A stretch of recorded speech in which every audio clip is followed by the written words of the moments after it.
қоғамдық тыңдауға онлайн және офлайн форматта жиынға арнайы уақыттарыңызды өткізіп отқандарыңызға алғыс білдіремін. Бүгінгі қоғамдық тыңдау Атырау облысы Қашаған кен орнында газды кешенді дайындау өнімділігі жылына миллиард кубометр қондырғысына қоршаған ортаны қорғау бөлімінің жобасы бойынша өткізілетін болады.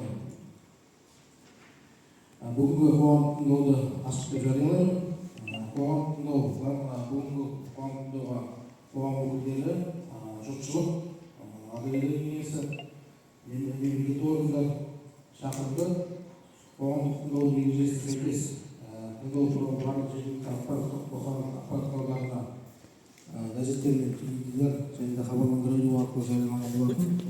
Бүгін қоғамдық тыңдаудың төрағасы мен Мақат ауданы әкімінің орынбасары Жайкен бригада орынбасары төрағалық етемін. Енді қоғамдық тыңдауды өткізу қағидасына ережесіне сәйкес қоғамдық тыңдау таңдауымыз керек. Жұртшылық